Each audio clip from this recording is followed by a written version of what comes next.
বগুড়ায় উৎপাদন বাড়াতে পেঁয়াজের বীজ নতুন সম্ভাবনার দ্বার খুলেছে। দীর্ঘ গবেষণার পর বাড়ি 5 জাতের পেঁয়াজ কৃষক পর্যায়ে চাষ শুরু হয়েছে। এবার সেই পেঁয়াজের বীজ বাণিজ্যিকভাবে উৎপাদন শুরু হয়েছে।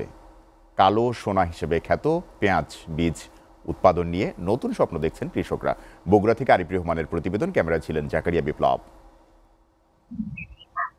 সাধারণত শীতকালেই পেঁয়াজের উৎপাদন বেশি হয়, কিন্তু দীর্ঘ গবেষণার পর গ্রীষ্মকালের জন্য বগুড়া মশলা গবেষণা কেন্দ্র বাড়ি 5 নতুন পেঁয়াজের জাত উদ্ভাবন করেছে। কালো সোনা নামে পরিচিত বাড়ি 5 জাতের পেঁয়াজ বীজ চাষ বগুড়ায় শুরু হয়েছে। এর রোগবালাই কম, গুণগত মান দেখতেও সুন্দর এবং এর যে রান্নার করার সময় এই যে বৈশিষ্ট্যগুলা এবং অন্যান্য পেঁয়াজের তুলনায় ভালো।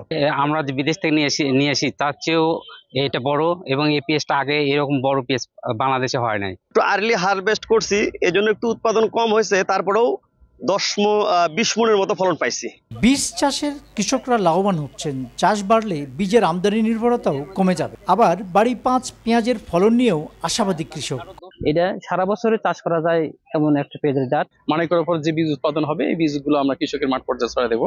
ওজনে বেশি, এই জন্য একটু সুবিধাজনক অন্য পেঁয়াজের চেয়ে। নতুন এই সাফল্য শুধু উৎপাদন বাড়াবে না, পেঁয়াজে স্বয়ংসম্পূর্ণতা অর্জনও করবে, জানালেন এই কৃষি বিজ্ঞানী।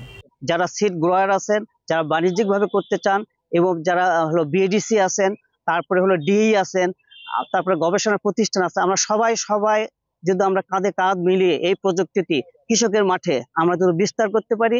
কালো সোনার এই যাত্রা অব্যাহত থাকলে পেঁয়াজ বীজেই বদলে যেতে পারে উত্তরবঙ্গের কৃষি অর্থনীতি, এমনটাই আশা করছেন উদ্ভাবকেরা। Arif Rahman, SA TV, Bogura.